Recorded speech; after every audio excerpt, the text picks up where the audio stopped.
السلام عليكم يا جماعه، ان شاء الله تكونوا بخير. للناس اللي حابه تتعلم انجلش هعمل سلسله من الفيديوهات دي عشان تساعد الناس. اول فيديو من السلسله هيكون ازاي الانسان يقوي الانجليش بتاعه.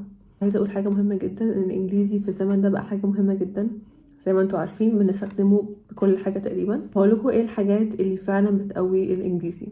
الناس اللي مش عارفه هقول لكم قصه عشان تعرفوا ان انا كل حاجه هقولها من خبره.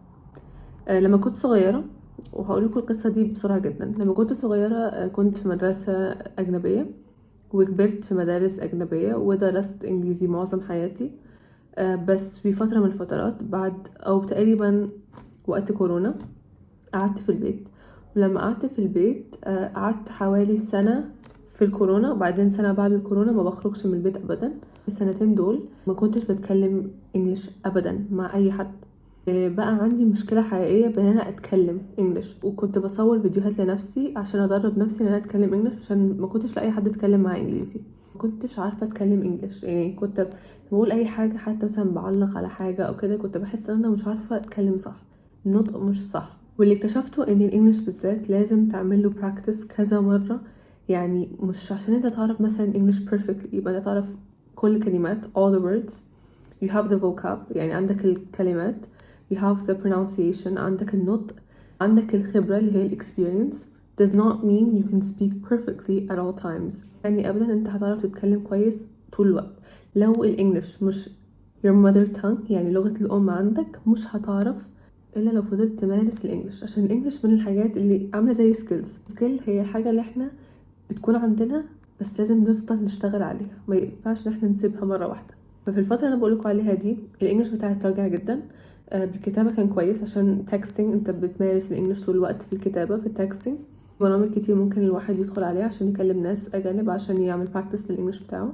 اكتر الحاجات اللي خلتني منساش الانجليش بجد في السنتين دول، مع اني بص انا بقولكوا بجد سنين طويلة جدا وانا في مدارس اجنبية، بس الحاجة اللي بجد فادتني وساعدتني المسلسلات والافلام الاجنبية، وخصوصا المسلسلات اللي فيها حوارات كتير. انا مش بتفرج على اكشن او حاجه اللي هو يعني مفيش حوار، لا كنت بتفرج على حاجات زي شيرلوك هومز مثلا، كان بيتكلم بريتش انجلش which is very complicated، معقد جدا وصعب علشان بيستخدموا كلمات كتير.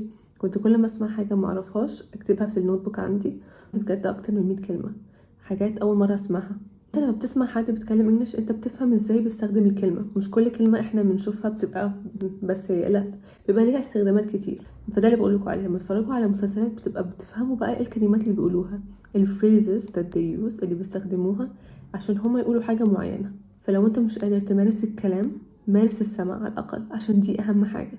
لما انت بتسمع حتى لو انت ما اتكلمتش صح، عقلك الباطن بيخزن الكلام، وهتلاقي لو انت قلت كلمه غلط في pronunciation غلط او لفظ مش صحيح، هتفتكر انت سمعتها ازاي وهتقول انا سامع حاجه غلط doesn't make sense. انا بقول لطلابي لو انتوا بتقولوا حاجه جمله بالانجلش وانتوا بتسمعوا هو doesn't make sense، ملهاش معنى او مش واضحه قوي، يبقى غلط، بتقولوا حاجه غلط.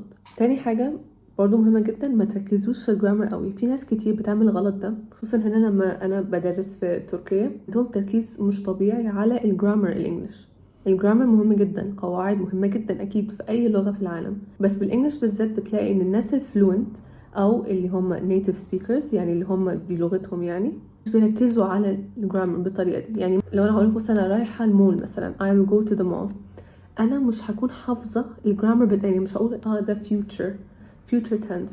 لازم ان انتوا تحفظوا تكوين الجمل، يعني تعرفوا ازاي ده كان بيتكلم عن الماضي بالطريقه دي، يبقى ده past. تحفظوا ال past present future، الفكره بتاعته هتفهموا كل حاجه بعدها. عشان لو دخلتوا في الانجليش قوي ودخلتوا في الجرامر هتلاقوا ان انتوا تهتوا شويه او في حاجات صعبه. ولاحظت حاجه ان معظم اللي بيركزوا في الجرامر اكتر من البرونسيشن والشغل على طريقه نطقهم ما بيعرفوش يتكلموا كويس، يعني هو مش فلوينت بس good enough. كنت اعرف حد دخل مره المدرسه عندنا كان النطق بتاعه وحش جدا صراحه، يعني ما كانش بيتكلم حلو. بعدين لقيته انعزل كده وقعد يقرا كتب كتير ويتفرج على حاجات كتير، وبعد سنه بالظبط بقى البرونسيشن بتاعه بيرفكت، يعني بجد مفيش ولا غلطه، عشان هو اشتغل على نفسه بالمسلسلات وبالقراءه. قراءة ليه؟ عشان قراءة بتديك كلمات جديدة، وانا بنصح اي حد بيقرا اي كتاب بالانجلش ان هو يشوف الكلمات اللي هو مش عارفها ويعمل هايلايت عليها ويكتب الكلمة في العربي عشان يفتكرها. اهم حاجة تعملوها اتفرجوا على مسلسلات. برضو لو انتوا عاوزين البيور انجلش، يعني اللي انتوا عاوزين بجد الانجليش اللي هو من اساسه، اتفرجوا على البريتش انجلش. American is very easy to understand، سهل جدا ان انت تفهمه، كلمات سهله والبرونسيشن بتاعه سهل. اما البريتش فيه accents كتير مختلفه، لهجات مختلفه من كل منطقه معينه، يعني مثلا من ليفربول مش هتكلم زي من لندن كده يعني. والسكوتش مثلا بيتكلم طريقه مختلفه تماما عن البريطاني العادي. عشان كده لازم تتفرج على حاجات توسع لك ال understanding او المفهوم عندك بتاع الانجليش، ان مش انجليش حاجه واحده بس، مش بس American، مش بس British، ومش بس grammar. It's much deeper than that. وقد ما انت حسيت ان انت تعرف كلمات او تعرف حاجات، هتلاقي لسه في كلمات كتير جدا، بحر من المعلومات حرفيا. واخر حاجه اقولها واهم حاجه وبقولها لكل my students، جربوا ان انتوا تطلعوا من دايره الخوف.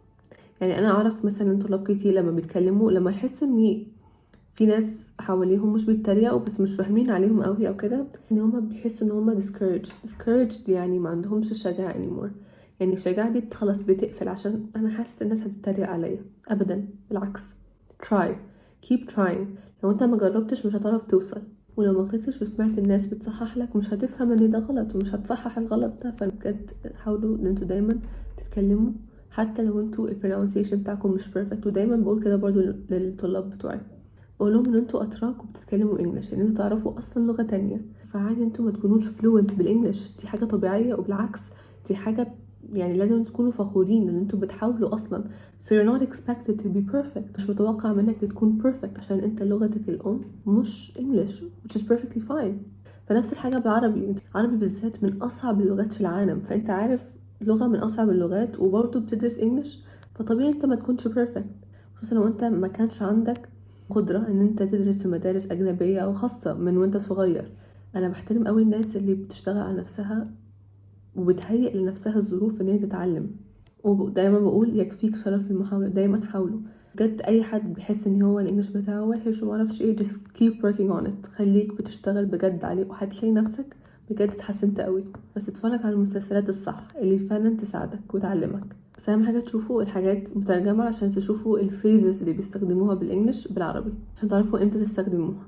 لو عجبكم الفيديو ده وعاوزين فيديوهات اكتر عن الانجليش، اكتبوا لي تحت اي حاجه انتوا عاوزين تعرفوها عن الانجليش، ان كان grammar، ان كان في speaking، كان برايتنج، اي حاجه انتوا عاوزينها. حتى لو انتوا عاوزين مساعده في الايلتس اكتبوا لي تحت في التعليقات، وهحط لكم هنا بلاي ليست هعمله عن الفيديوهات الانجليش. وزي ما قلت في كل فيديو ان شاء الله اشوفكم على خير. مع السلامه.